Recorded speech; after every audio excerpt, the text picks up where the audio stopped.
नमस्कार दोस्तों। तो चलिए शुरू करते हैं। आज हमारा प्रैक्टिस सेट 4 है, जो कि हम प्रैक्टिस सेट 1, 2, 3 आपको करवा चुके हैं। अगर जो आप प्रैक्टिस सेट 1, 2, 3 ना देखे हों तो जाइए सबसे पहले आप प्रैक्टिस सेट 1, 2, 3 देखिए, फिर आइए प्रैक्टिस सेट 4 पे। तो चलिए हम शुरू करते हैं अपना प्रैक्टिस सेट नंबर 4। तो ये रहा आपका question number first. The battle of the Khanwa 1527 was fought between the Babur and the which of the following. जो आपका बैटल ऑफ द खानवा 1527 में लड़ा गया था, बाबर और किसके बीच में लड़ा गया था बताइए। इब्राहिम लोधी देख लेते हैं। जो आपका 1526 का पहला बैटल ऑफ पानीपत हुआ था, फर्स्ट बैटल ऑफ पानीपत 1526 में लड़ा गया था। इब्राहिम लोधी और बाबर के बीच में लड़ा गया था, जिसमें से आपका बाबर जीता था और मुगल सल्तनत का नींव तभी रखा गया था। आपका ऑप्शन नंबर 20 का करेक्ट आंसर हो जाएगा राणा सांगा। जो आपका बैटल ऑफ द खानवा हुआ था 1527 में, वो बाबर और राणा सांगा के बीच में हुआ था, जिसमें आपका बाबर की जीत हुई थी। और हेमू देख लीजिए आपको, जो 1556 में आपका second battle of the Panipat हुआ था। 1556 में सेकंड बैटल ऑफ पानीपत जो हुआ था, किसके किसके बीच में पानीपत में किसके किसके बीच में हुआ था, तो ये आपका हेमू वर्सेस बैरम खान के बीच में लड़ा गया था, जो कि बैरम खान अकबर का सेनापति था, आपका बैरम खान। और इसमें जीत हुई थी आपकी, बैरम खान की जीत हुई थी। और इसके बाद आपका वो अकबर का ताजापोशी हुआ था। तो ये हो जाएगा आपका ऑप्शन नंबर, ये हेमू हो जाएंगे उसमें। सेकंड बैटल ऑफ पानीपत में जो आ रहे थे आपके हेमू आ रहे थे। और शेरशाह सूरी के बारे में देख लो, जो आपको बैटल ऑफ द चौसा हुआ था, जो battle of the Chausa and battle of the Bilgram 1539 से 40 में जो दोनों बैटल लड़े गए थे, इसमें आपके दोनों बैटल में जो आपके हुमायूं थे वो हार गए थे। और दोनों बैटल आपका जीता कौन था, तो बैटल जीते थे आपके शेरशाह सूरी। तो बताइए बैटल ऑफ, लिख देते हैं, बैटल ऑफ चौसा जो आपको लड़ा गया था, ये 1539 में लड़ा गया था। ठीक है भाई, बैटल ऑफ चौसा 1539 में लड़ा गया था। और बैटल ऑफ बेलीग्राम, जो आपका बैटल ऑफ द बेलीग्राम लड़ा गया था 1540 में लड़ा गया था। दोनों बैटल में आपको हुमायूं की हार हुई थी, और दोनों बैटल आपका जीता था शेरशाह सूरी आपका दोनों बैटल जीता था। तो इस ऑप्शन नंबर 1 का करेक्ट ऑप्शन हो जाएगा ऑप्शन नंबर 2 राणा सांगा।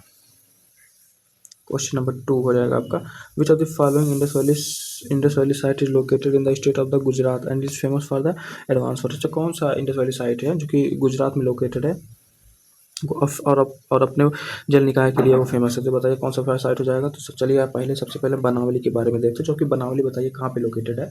तो आपकी जो बनावली है ये आपका हरियाणा में लोकेटेड, बनावली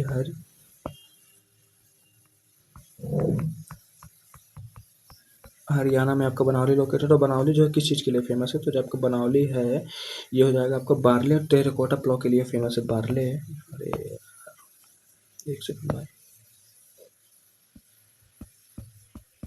बार्ले टेराकोटा ब्लॉक के लिए आपका फेमस है, बनावली हो जाएगा, जो कि आपका हरियाणा में लोकेटेड है। धोलावीरा इसका करेक्ट ऑप्शन हो जाएगा, जो कि इसका आंसर हो जाएगा धोलावीरा। धोलावीरा आपका फेमस था वाटर निकाय के लिए, जल प्रसिद्धि के लिए, जल प्रणाली के लिए आपका फेमस था। रोपड़ हो जाएगा, जो आपका रोपड़ बताइए कहाँ पे लोकेटेड है। तो आपका जो रोपड़ है ये आपका बताइए, रोपड़ आपका पंजाब में लोकेटेड है। रोपड़ हो जाएगा पंजाब में लोकेटेड है। ठीक है भाई दोस्तों, ये पहला साइट था जो कि आपका इंडिपेंडेंस के बाद इंडिपेंडेंस के बाद इसे एग्जीक्यूट किया गया था आपका। ये पहला साइट था रोपड़। तो ये हो जाएगा आपका राखीगढ़ी, नीचे कट गया आपका RAKHIGRA। राखीगढ़ी किस चीज़ के लिए फेमस था राखीगढ़ी, तो ये कहाँ पे लोकेटेड था, तो सबसे पहले आप ये बताइए। तो राखीगढ़ी जो हो जाएगा ये आपका हरियाणा में लोकेटेड है आपका राखीगढ़ी। ये सब सबसे बड़ा कोई साइट है तो ये इंडस हड़प्पा सिविलाइजेशन का सबसे बड़ा साइट तो कोई है, तो ये आपका राखीगढ़ी है। Largest site of Indus valley civilisation Harappa civilisation हो जाएगा आपका। चलिए इसका हो जाएगा आपका correct option option number B Dholavira, जो कि सही ऑप्शन है आपका। क्वेश्चन नंबर 3 हो जाएगा, the vernacular press act of 1878 was repealed by which governor general. जब को वर्नाकुलर प्रेस एक्ट 1878 में आया था, किस गवर्नर जनरल के द्वारा उसे रद्द किया गया था, खारिज किया गया था, निरस्त किया गया था? तो बताए तो लॉर्ड लिटन के बारे में देख लेते हैं। जो आपका लॉर्ड लिटन का कार्यकाल बता दीजिए भाई सबसे पहले। लॉर्ड लिटन तो ये हो जाएगा आपका 1876 से लेकर 1880 तक इसका कार्यकाल हो जाएगा आपका। और इसके समय में आपके दिल्ली दरबार लगा था, जो 1877 वाला दिल्ली दरबार लगा था, इसी के काल में लगा था। एक सेकंड, दिल्ली दरबार 1877, और इसी ने ही आपके 1878 में वर्नाकुलर प्रेस एक्ट लेके आया था। वर्नाकुलर वर्नाकुलर प्रेस एक्ट आया था आपका 1878 में, 1878 में। फिर और बताइए, इसी का 1878 में इसने आर्म्स एक्ट भी आपका लेके आया था। आर्म्स एक्ट जो आया था इसके कार्यकाल के दौरान आया था। तो ठीक है दोस्तों, लॉर्ड रिपन के बारे में देख लेते हैं। तो लॉर्ड रिपन जो है इसका आपका करेक्ट ऑप्शन क्या हो जाएगा? तो करेक्ट ऑप्शन हो जाएगा आपका option number B, Lord Ripon हो जाएगा। और चूंकि लॉर्ड रिपन को आपको father of the local self government के नाम से भी जानते हैं, father of local self government government के नाम से भी जानते हैं आपके लॉर्ड रिपन को। लॉर्ड कर्जन जो लॉर्ड कर्जन फेमस है आपका, जब 1905 में आपका बंगाल विभाजन हुआ था तो उस समय जो आपका वॉइस रहा था तो लॉर्ड कर्जन ने वॉइस रहा था। लॉर्ड अफ्रीन जो था, जब आपका 1885 में आईएनसी बना था। यार भाई, पेन को क्या हो गया है?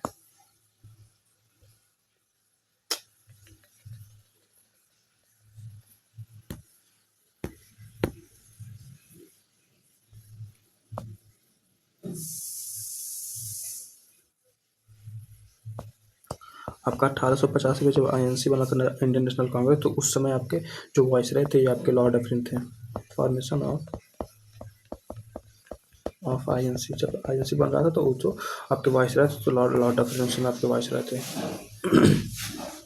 तो इसका करेक्ट ऑप्शन हो जाएगा the vernacular press act of 1857 repeal by the which of the following government. तो हो जाएगा आपका option number B, Lord Ripon के द्वारा रिपील किया गया था। क्वेश्चन नंबर 4 हो जाएगा, विच session of the INC was the first presided over by the Europe. अच्छा, कौन सा पहला सेशन था कि जो कि एक यूरोपियन के द्वारा प्रिसाइड किया गया था, उसकी अध्यक्षता किया गया था? तो ये हो जाएगा, बताइए भाई कौन सा। तो तब तक देख लीजिए, आपका जो बॉम्बे सेशन हुआ था 1885 का, उसकी अध्यक्षता किसने की थी? तो डब्ल्यू सी बनर्जी हो जाएंगे आपके। डब्ल्यू सी बनर्जी जो 85, मतलब ये ओपनिंग सेशन था, इसकी अध्यक्षता आपके डब्ल्यू सी बनर्जी किए, जो 86 का था इसकी अध्यक्षता आपके दादा भाई नौरोजी किए हैं। दादा भाई नौरोजी जी ने इसका जो है अध्यक्षता की थी। ये कि फर्स्ट पर्सियन थे, आपके फर्स्ट पर्सियन थे जिन्होंने अध्यक्षता किया था आईएनसी का। 1887 वाला जो सेशन हुआ था, इसकी अध्यक्षता किसने की थी? तो इसकी अध्यक्षता आपके बदरुद्दीन तैयब जी ने किया था। बदरुद्दीन तैयब जी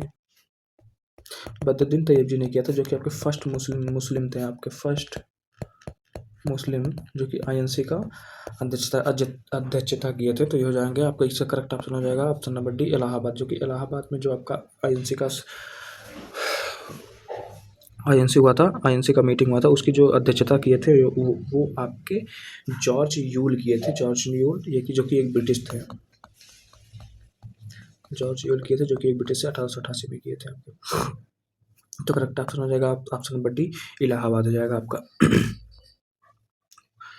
question number 5, the Narmada river originate from the which of the following place. जबकि नर्मदा रिवर है वो कहाँ से निकलती है? आप बताइए भाई, नर्मदा रिवर का ओरिजिन क्या है? तो चलिए पहले देख लेते हैं महाबलेश्वर से कौन सी नदी निकलती है। तो आपका महाबलेश्वर से कृष्णा रिवर का उद्गम होता है। आपका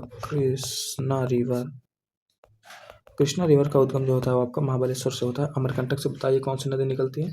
तो अमरकंटक से ही आपकी वो नर्मदा रिवर निकलती है। तो इसका करेक्ट ऑप्शन हो जाएगा ऑप्शन नंबर बी, जो कि ब्रह्मगिरी से निकलती है। आपको बताइए ब्रह्मगिरी से कौन सी नदी निकलती है? तो ब्रह्मगिरी से आपकी कावेरी नदी का उद्गम होता है आपका ब्रह्मगिरी से। त्र्यंबकेश्वर से कौन सी नदी निकलती है? तो त्र्यंबकेश्वर से आपका गोदावरी। अरे भाई, त्र्यंबकेश्वर से गोदावरी नदी आपके त्र्यंबकेश्वर से निकलती है।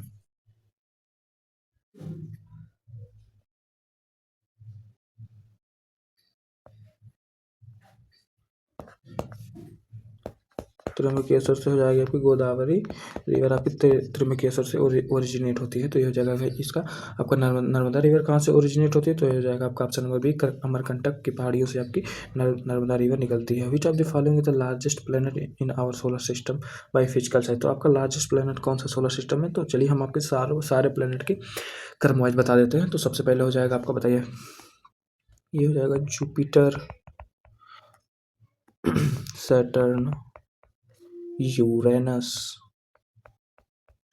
नेपच्यून, फिर हो जाएगा आपका अर्थ, फिर हो जाएगा आपका वीनस, अर्थ हो जाएगा, वीनस हो जाएगा, मार्स हो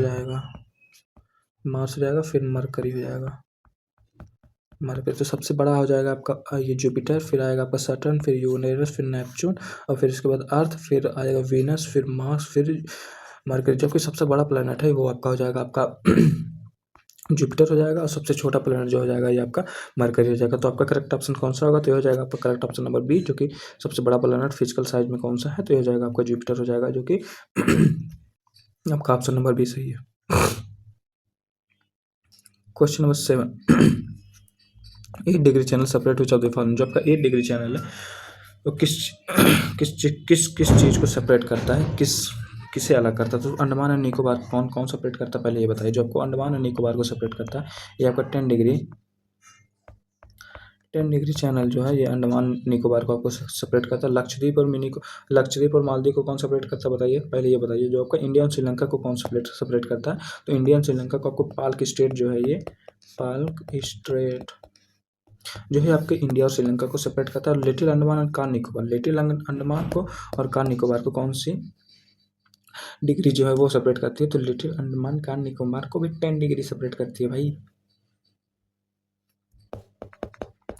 10 डिग्री चैनल सेपरेट करें तो इसका करेक्ट ऑप्शन हो जाएगा option number B, Lakshadweep and Maldives. Lakshadweep and Maldives को सेपरेट करता है आपका 8 डिग्री चैनल। क्वेश्चन नंबर 7 का ऑप्शन नंबर बी हो जाएगा आपका। क्वेश्चन नंबर 8 देख लीजिए। विच of the following Indian constitution, which article of the Indian constitution provide for the appointment of the attorney general. आपका अटॉर्नी जनरल किस आर्टिकल में है?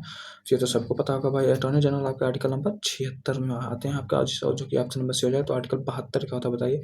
आर्टिकल 72 में आपका जो पार्डन पावर है आपका, पार्डन पावर ऑफ प्रेसिडेंट, जो प्रेसिडेंट का आपका पार्डन पावर इसमें दिया गया आपका आर्टिकल 74 बताइए। जो आपका article 74 council of the minister है आपका, काउंसिल ऑफ मिनिस्टर दिया गया आपका आर्टिकल 74 में। तो आर्टिकल 78 क्या था ये बताइए। जो आपका आर्टिकल 78 इसमें ड्यूटी दिया गया आपका प्राइम मिनिस्टर का, ड्यूटी ऑफ प्राइम मिनिस्टर की जो ड्यूटी दी गई है इसमें आपका आर्टिकल नंबर 78 में दिया गया है। तो ये हो जाएगा इसका correct option option number C, जो कि आपके attorney general of the India के अपॉइंटमेंट किस आर्टिकल में किया जाता है? तो आर्टिकल 76 के थ्रू अपॉइंटमेंट किया जाता है आपका। क्वेश्चन नंबर 9 हो जाएगा, आपको बताइए भाई।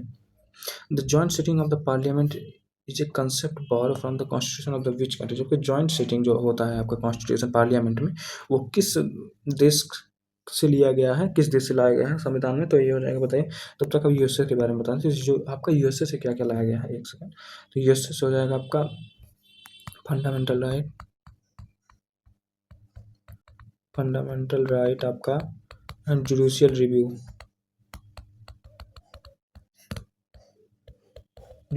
और फंडामेंटल राइट आपका यूएसए से आया है। और ऑस्ट्रेलिया से बताइए जो क्या क्या लिया गया है।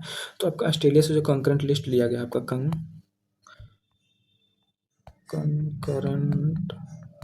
कंकरेंट लिस्ट आपका ऑस्ट्रेलिया से है। और joint sitting of the parliament ये आपका ऑस्ट्रेलिया से लिया गया है। जॉइंट सिटिंग ऑफ पार्लियामेंट लिया गया। Joint sitting of the parliament किस आर्टिकल में आता है बताइए। ये हो जाएगा आपका आर्टिकल नंबर 108। और जो आपका प्रियम्बर का लैंग्वेज है वो भी आपका ऑस्ट्रेलिया से ही लिया गया है। और आपका साउथ अफ्रीका बताइए, साउथ अफ्रीका से आपका आर्टिकल नंबर कौन सा लिया गया है बताइए। ये आपके जो आर्टिकल नंबर 368 जो आपका अमेंडमेंट का जो प्रावधान है वो आपका साउथ अफ्रीका से लिया गया, जो कि आपके आर्टिकल नंबर 368 में आता है। तो जर्मनी से बताया क्या गया, जर्मनी से आपको ये लिया गया जब आपके देश में कंट्री में इमरजेंसी लगेगी तो उस समय जो आपकी सारी फंडामेंटल राइट को है उसे कैंसिल कर दिया जाएगा। तो ये आपका लिया गया आपका जर्मनी से। मतलब सस्पेंशन लिख देता हूँ भाई, सस्पेंशन ऑफ फंडामेंटल राइट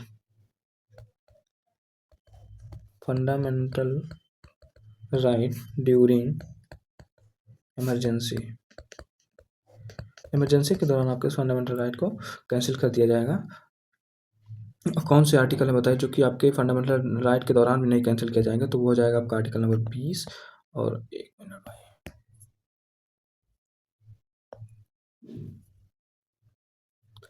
हो जाएंगे आपके आर्टिकल 20 और 21 जो होगा ये आपका अगर जो इमरजेंसी में भी लगा हुआ है तो ये आपका ये दो आर्टिकल को नहीं कैंसिल किया जाएगा, सस्पेंड नहीं किया जाएगा। तो हो जाएगा इसका करेक्ट ऑप्शन बताइए कौन सा हो जाएगा। क्योंकि जॉइंट सेटिंग आपका कहाँ से लिया गया? तो जॉइंट सेटिंग आपका लिया गया ऑप्शन नंबर बी, ऑस्ट्रेलिया से लिया गया। तो 9 का करेक्ट ऑप्शन हो जाएगा ऑप्शन नंबर बी। तो क्वेश्चन नंबर 10 देखते हैं। The fundamental right in the Indian constitution are ensured in which part? जो आपका भारतीय संविधान में मौलिक अधिकार किस भाग में निहित है? तो बताइए। तो पार्ट 2 देख लेते हैं पहले। तो पार्ट 2 में क्या लिया गया? तो पार्ट 2 में आपका सिटीजनशिप आता है। पार्ट 2 में आपका सिटीजनशिप आएगा, जो कि आपका आर्टिकल लेकर 5 से लेकर 11 तक है आपका सिटीजनशिप। पार्ट 3 में आपका क्या आएगा बताइए। पार्ट 3 में जो है आपका ये फंडामेंटल राइट आता है। आपका फंडामेंटल राइट आपका पार्ट 3 में आएगा। आर्टिकल नंबर 12 से लेकर 35 तक आपका फंडामेंटल राइट होता है। पार्ट 4 में क्या आएगा बताइए। पार्ट 4 में आपका डीपीएसपी आएगा। डीपीएसपी पार्ट 4 में आपका डीपीएसपी आएगा, जो कि आर्टिकल 36 से लेके 51 तक आपका डीपीएसपी है। जो पार्ट 5 में आएगा, पार्ट 5 में आपका यूनियन आता है। द यूनियन अब आपकी एक सेकंड। पार्ट 5 में आपका यूनियन आएगा। यूनियन के अंतर्गत क्या क्या चीज़ें होगी? तो यूनियन में आपका एग्जीक्यूटिव होगा, पार्लियामेंट होगा, जुडिशरी होगा। ये आपका ये तीनों चीज़ें जो आती हैं आपके, ये यूनियन के अंतर्गत आती हैं। तो आप ये बताइए, तो fundamental right of Indian constitution are in which part? किस पार्ट में आपका फंडामेंटल राइट है? तो हो जाएगा आपका ऑप्शन नंबर 3। पार्ट नंबर 3 में है आपका फंडामेंटल राइट हो जाएगा। क्वेश्चन नंबर 11 हो जाएगा। The operation flood is related to which of the following?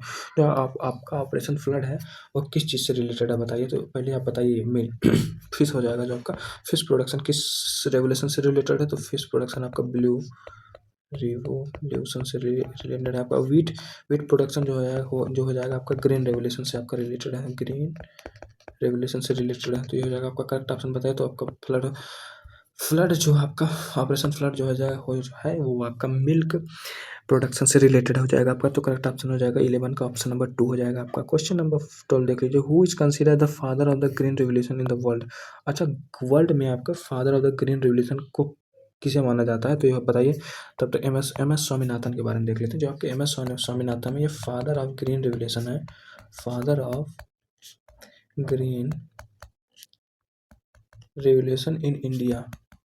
तो भारत में अगर जो हरित क्रांति के जनक किसे माना जाता है? तो आपके स्वामीनाथन को माना जाता है। तो जो आपके वर्गीस कुरियन है, इन्हें किस चीज़ का फादर माना जाता है? तो ये आपके फादर ऑफ वाइट रेवोल्यूशन, आपके वाइट रेवोल्यूशन के फादर जो है आपके वर्गीस कुरियन है। इसका करेक्ट ऑप्शन हो जाएगा नॉर्मन बोरलॉग। नॉर्मन बोरलॉग को आपको father of the green revolution in the world, पूरे संसार में हरित क्रांति के जनक जो हैं वो आपके नॉर्मन बोरलॉग हैं। इन्हें आपके इससे जो आपके हाई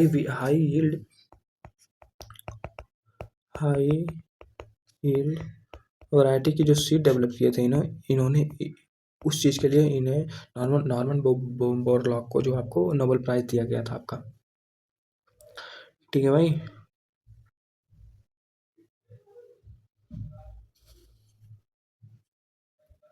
तो इसका हो जाएगा आपका correct option number B, Norman Borlaug हो जाएगा। क्वेश्चन नंबर 13 हो जाएगा। Which of the following is not a component of the capital budget of the government of the India? बताइए, निम्नलिखित में से कौन सा भारत सरकार के पूंजीगत बजट का घटक नहीं है? तो ये हो जाएगा आपका कौन सा घटक नहीं है बताइए भाई। तो टैक्स रेवेन्यू जो है आपका ये कंपोनेंट नहीं है कैपिटल बजट का। तो करेक्ट ऑप्शन हो जाएगा आपका ऑप्शन नंबर सी। तो ये what is the phenomena of the light responsible for the twinkling of the star? जब तारों के टिमटिमाने के लिए प्रकाश की कौन सी परिघटना उत्तरदायी है? तो बताइए कौन सी परिघटना उत्तरदायी है? तो ये हो जाएगा आपका correct option number B, atmospheric refraction की वजह से जो आपका ट्विंकलिंग ऑफ द स्टार होता है, तो ये इसी की वजह से होता है। आपका डिस्पर्जन की वजह से जो आपके एक वाइट लाइट जो कि 7 लाइटों में आपकी डिवाइड हो जाती है, बढ़ जाती हैं प्रिज्म के थ्रू जब आपको उसका रिफ्लेक्शन कराते हैं। ठीक है, डिस्पर्जन होता है। टीआईआर टोटल इंटरनल रिफ्लेक्शन जो आपके मिराज वगैरह फॉर्मेशन होते हैं, ये जो मिराज हो गया ऑप्टिकल फाइबर जो वर्क करता है आपका, वो आपका टोटल इंटरनल रिफ्लेक्शन पे ही आपका वो वर्क करता है। और ये रिफ्लेक्शन देख लीजिए, रिफ्लेक्शन जो होगा वो आपका रिफ्लेक्शन एंगल आई बराबर एंगल आर होगा। जो क्या इंसिडेंस रे, रिफ्लेक्टेड रे, नॉर्मल एक ही लाइन पे आपके एक ही प्लेन पे लाई करते हैं इसका। तो इसका करेक्ट ऑप्शन हो जाएगा आपका option number B, atmospheric reflection हो जाएगा। एंगल आई बराबर एंगल आर होता है इसमें। क्वेश्चन नंबर 15 हो जाएगा। विच acid is commonly found in the carbonated? तो आपके ये बताइए कार्बोरेटेड में कौन से एसिड सामान्यतः पाए जाते हैं? तो HNO3 क्या होगा आप बताइए। नाइट्रिक एसिड होता है आपका HNO3। इसका कहाँ प्रयोग किया जाता है? जो आपको एक्सप्लोजिव में, एक सेकंड लिख देते हैं भाई, एक्सप्लोजिव और फर्टिलाइजर में आपका फर्टिलाइजर में आपको प्रयोग किया जाता है किसका, नाइट्रिक एसिड, जो कि HNO3 है। आप HCl देख लीजिए, हाइड्रोक्लोरिक एसिड को कहते हैं आप HCl, जो कि आपके HCl कहाँ पाया जाता है, तो HCl जो आपका ये ह्यूमन के स्टमक में पाया जाता है, ह्यूमन स्टमक, जो कि हेल्प करता है आपका, help in food digestion, food digestion में आपका ये हेल्प करता है क्या, HCl। और जो आपको सल्फ्यूरिक एसिड को क्या क्या कहते हैं, सल्फ्यूरिक एसिड हो जाएगा आपको H2SO4। तो आपको H2SO4 का कोई काम बताइए, जो कि आपको H2SO4 को ऑयल ऑफ द विट्रियल के नाम से भी जाना जाता है, oil of vitriol, oil of the vitriol and the king of chemical, दोनों, एंड किंग ऑफ केमिकल के नाम से भी आपका सल्फ्यूरिक एसिड को जाना जाता है। तो बताइए आपका फास्फोरिक एसिड, जो आपका फास्फोरिक एसिड हो जाएगा, इसका किस कहाँ प्रयोग किया जाता है, तो सॉफ्ट ड्रिंक में जो होगा, सॉफ्ट ड्रिंक में, और जो आपका जंग वगैरह लग जाते हैं, रस्ट को रिमूव करने में, आपको रस्ट रिमूवल कह सकते हैं आपको, सॉफ्ट ड्रिंक में और रस्ट रिमूवल में आपका फास्फोरिक एसिड का प्रयोग किया जाता है। तो आप ये बताइए विच acid is commonly found in the car battery, तो बताइए कार बैटरी में कौन सी एसिड कॉमनली पाया जाती है, तो हो जाएगा आपका करेक्ट ऑप्शन हो जाएगा option number C, sulphuric acid जो है वो आपका कार की बैटरियों में पाई जाती है। क्वेश्चन नंबर 16 हो जाएगा which of the following is the water soluble vitamin, अच्छा वाटर सोल्यूबल विटामिन इनमें से कौन है, तो मैं आपको चलिए ठीक है रिवीजन कराते हैं। तो आप इस ऐसे याद करिए KEDA, जो आपका कीड़ा है, विटामिन KEDA कीड़ा करके याद करिए, जो कि कीड़ा विटामिन है, ये आपका वाटर सोल्यूबल है, सारे के सारे आपके वाटर सोल्यूबल हैं कि फैट सोल्यूबल है, बताइए भाई। तो जैसे फॉलोइंग जो वाटर सोल्यूबल, इनमें से वाटर सोल्यूबल हो जाएगा आपका ऑप्शन नंबर सी। तो ये जो है आपके fat soluble vitamin A, D and K जो है ये आपके फैट सोल्यूबल में आते हैं। ये एक मिनट भाई,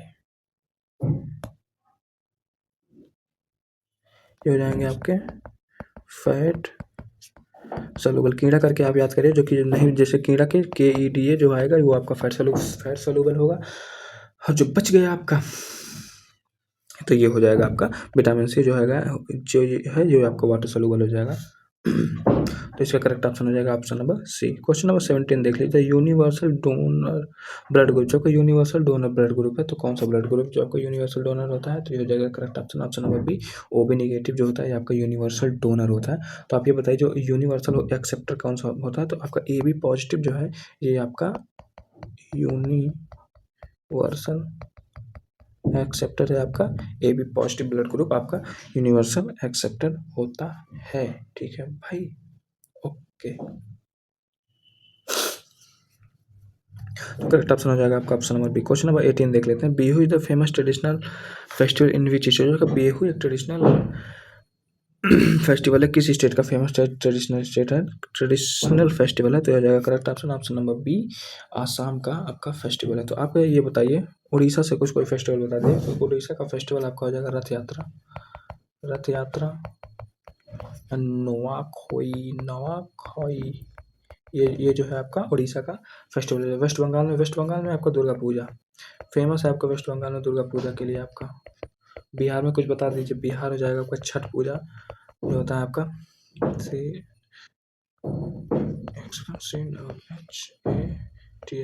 छठ पूजा फेमस है, जो कि आपके सूर्य भगवान के लिए किया जाता है आपका छठ पूजा, ये हो जाएगा बिहार में। तो इसका करेक्ट ऑप्शन हो जाएगा आपका option number B, Assam. 19 the Kaziranga national park is primary known for the which animal, जो कि काजीरंगा नेशनल पार्क है वो मुख्यतः किस जानवर के लिए जाना जाता है, तो पहले आप टाइगर बता दीजिए कहाँ कहाँ पाया जाता है। तो आपके टाइगर वैसे मेनली आपके फेमस हैं की जगह है, तो आपको टाइगर हो जाएंगे जिम कॉर्बेट नेशनल पार्क आपका हो जाएगा, Jim Corbett national park, Jim Corbett national park जो कि आपका उत्तराखंड में है ये, और Ranthambore national park Ranthambore national park जो कि आपका रणथंबोर नेशनल पार्क हो जाएगा आपका राजस्थान, ये आपका टाइगर के लिए फेमस है। वन हॉर्न राइनोसोरस, तो इससे करेक्ट ऑप्शन हो जाएगा option number B, one horn rhinoceros, तो जो आपका वन हॉर्न राइनोसोरस काजीरंगा। ठीक है भाई, एलिफेंट बता दीजिए, एलिफेंट जो आपका पेरियार है, पेरियार केरला में, ये आपका एलिफेंट के लिए आपका फेमस हो जाएगा। तो स्वैम्प डियर आप बताइए, स्वैम्प डियर जो हो गए ये आपके स्पेशली कहाँ पाए जाते हैं? इस पर ये कान्हा नेशनल पार्क के अंदर, जो आपका कान्हा कान्हा नेशनल पार्क के अंतर्गत पाए जाते हैं, जो कि आपका एमपी में है। तो इसका करेक्ट ऑप्शन हो जाएगा आपका ऑप्शन नंबर बी, जो कि आपको वन हॉर्न राइनोसोरस है। जो काजीरंगा किस चीज़ के लिए फेमस है? तो वन हॉर्न राइनोसोरस के लिए आपका फेमस है। तो क्वेश्चन नंबर 20 देख लेते हैं। Who was the first woman to be awarded by the Bharat Ratna? अच्छा, कौन सी पहली महिला है जो कि भारत रत्न से सम्मानित की गई थी? तो ये जाके पहले बताया। तो मदर टेरेसा को कब भारत रत्न दिया गया था? तो मदर टेरेसा को आपको 1980 में भारत रत्न दिया गया था। लता मंगेशकर को कब भारत रत्न मिला था? तो 2001 में आपकी लता मंगेशकर को भारत रत्न मिला था। एम एस सुब्बलक्ष्मी जी को कब भारत रत्न दिया गया था? तो 1998 में आपका एम एस सुब्बलक्ष्मी को भारत रत्न दिया गया था। तो इसका करेक्ट ऑप्शन हो जाएगा आपका option number B, Indira Gandhi. Indira Gandhi को आपको कब दिया गया था? तो इंदिरा गांधी को आपको 1971 में भारत रत्न दिया गया था। और इंदिरा गांधी आपको lady iron of the India के नाम से भी आपकी जानी जाती हैं। आइए, करेक्ट ऑप्शन हो जाएगा आपका option number B, Indira Gandhi हो जाएगा। क्वेश्चन नंबर 21 देख लीजिए। Who was who who has won the men single at the title of the 2024 Australian Open? 2024 का जो आपका ऑस्ट्रेलियन ओपन हुआ था, उसका मेन सिंगल कौन जीता था बताइए? 2025 का नहीं, मैं 2024 का बताना। तो ये हो जाएगा, अरे यार, करेक्ट ऑप्शन हो जाएगा option number B, Jannik Sinner. तो हम आपको 2025 के जो आपके जितने भी वो ओपन हुए थे वो हम आपको रिवीजन करवा देते हैं। तो सबसे पहले एक देख लीजिए आपका ऑस्ट्रेलियन ओपन। ऑस्ट्रेलियन ओपन हो जाएगा, फ्रेंच, विंबलडन, फिर यूएस ओपन। ठीक है, ऑस्ट्रेलियन यहाँ पे मेन सिंगल हो जाएगा, यहाँ पे आपका वुमेन हो जाएगा। तो ऑस्ट्रेलिया का जो मेन सिंगल जीता था, जैनिक सिनर ने जीता है। जैनिक सिनर, जैनिक सिनर जो कि आपके इटली के हैं, जैनिक सिनर। और फ्रेंच कौन जीता था? फ्रेंच जीते हैं आपके कार्लोस अल्कराज। अल्कराज आपके जीते हैं। ये कहाँ के? कार्लोस अल्कराज जो है ये आपके स्पेन के हैं आपके। और फिर आपका विंबलडन कौन जीता है? फिर आपके विंबलडन फिर आपके जैनिक सिनर जीते हैं आपके। और यूएस ओपन फिर कौन जीता है? तो यूएस ओपन के आपके अल्कराज, कार्लोस कार्लोस कराज आपके जीते हैं। तो ठीक है, पहला देख लीजिए आपका वुमेन्स में जो आपका ऑस्ट्रेलियन ओपन कौन जीता है? तो आपका जैनिक सिनर जीते हैं, फिर अल्कराज जीते हैं, फिर जैनिक सिनर जीते हैं, फिर अल्कराज जीते हैं। इस अकॉर्डिंग आप याद करेंगे तो आसानी रहेगी याद करने में आपको। और वुमेन देख लेते हैं, आपके जो वुमेन मैन सिंगल कौन जीता था ऑस्ट्रेलियन ओपन? तो ऑस्ट्रेलियन ओपन मेडिसन कीज हैं आपकी। मेडिसन की जो ऑस्ट्रेलियन ओपन जीती थी, ये कहाँ की हैं? तो ये आपकी हैं यूएसए की आपकी। और फ्रेंच ओपन कौन जीता था? तो फ्रेंच ओपन आपकी जीती थी कोको गॉफ। कोको गॉफ आपकी फ्रेंच ओपन जीती थी। ये कहाँ की हैं? ये भी आपकी यूएसए के ही हैं। आपके जो विंबलडन कौन जीता था? तो विंबलडन आपकी जीती थी ईगा स्वाटिक। ईगा स्वाटिक जीती थी। ये आपकी कहाँ की हैं? ईगा स्वाटिक जी, ईगा स्वाटिक आपकी पोलैंड की हैं आपकी। और ये विंबलडन हो गया आपकी यूएस ओपन। जो आपकी यूएस ओपन कौन जीता था? तो यूएस ओपन जो आपकी जीती थी वो आरियाना साबालेंका जीती थी। एक मिनट भाई, SABALEK साबालेंका जीती थी। ये आपकी कहाँ की हैं? तो आरियाना साबालेंका आपकी बेलारूस की हैं, बेलारूस की। तो ठीक है, ऐसे आप याद करेंगे तो आसानी होगी। जैसे ऑस्ट्रेलियन, फ्रेंच, विंबलडन, यूएस। तो आपके जैनिक सिनर, फिर अल्कराज, फिर जैनिक सिनर, फिर अल्कराज। और फिर आपका वुमेन में आपकी मेडिसन कीज हो जाएंगे जो कि यूएसए से हैं। आपको कोको गॉफ हो जाएंगी जो कि आपकी यूएसए से हैं। ये आपकी फ्रेंच हो जाएंगी, फ्रेंच जीती हैं फ्रेंच ओपन। ठीक है, उसके बाद विंबलडन हो जाएगा आपके ईगा स्वाटिक जो कि आपकी पोलैंड से हैं। आपकी यूएस ओपन जो जीता आरियाना साबालेंका है, ये आपके बेलारूस से हैं। तो इसका आपका ये जो आपका पूछा है 2024 का पूछा है, तो 2024 में आपकी जीती थी जैनिक सिनर ऑस्ट्रेलियन ओपन। जी, 2000 करेक्ट ऑप्शन नंबर। तो अब 2025 का आप रिवीजन कर लीजिए थे। तो चलिए ठीक है, क्वेश्चन नंबर 22 देख लेते हैं। Which country will host the 2026 का फीफा वर्ल्ड कप? जो आपका 2026 का फीफा वर्ल्ड कप हो रहा है, किस कंट्री हो, कौन सी कंट्री होस्ट कर रही है? तो जाएगी यूएसए, कनाडा एंड मैक्सिको। ये आपका करेक्ट ऑप्शन होगा आपका ऑप्शन नंबर बी। तो ऐसा पहली बार हो रहा है कि जबकि 3 नेशन मिलके फीफा वर्ल्ड कप होस्ट कर रहे हैं। तो करेक्ट ऑप्शन हो जाएगा आपका option number B, USA, Canada and Mexico.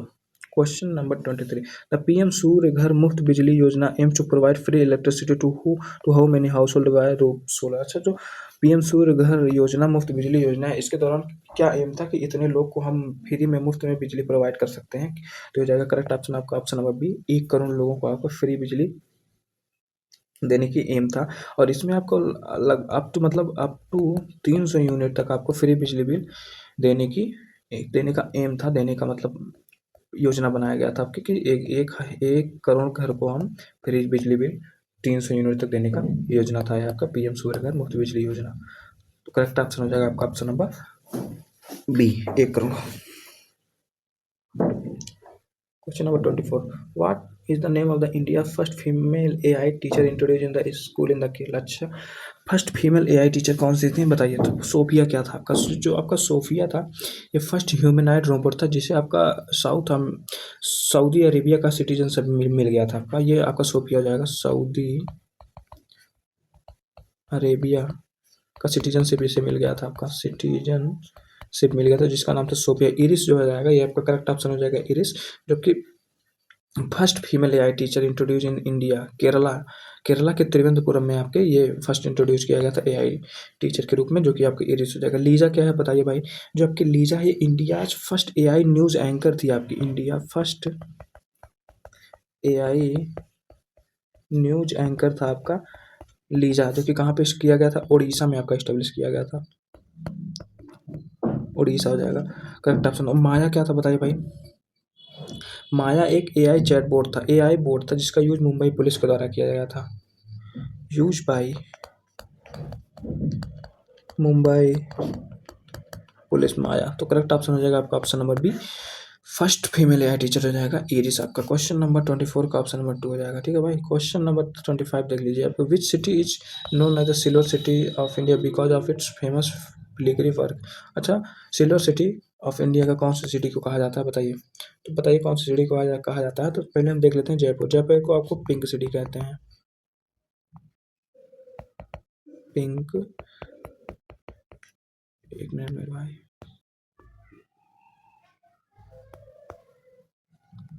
Jaipur को आप कहते हैं पिंक सिटी। कटक को क्या कहते हैं बताइए। पहले हैदराबाद बता दीजिए। हैदराबाद को सिटी ऑफ द पर्ल कहते हैं, सिटी ऑफ पर्ल। और सूरत को क्या कहते हैं, सूरत को आपको डायमंड सिटी कहते हैं, डायमंड सिटी जो है आपका सूरत है। कटक जो है आपका बताइए। तो इसका करेक्ट ऑप्शन हो जाएगा कटक। तो कटक को silver city of the India कहा जाता है, ठीक है भाई।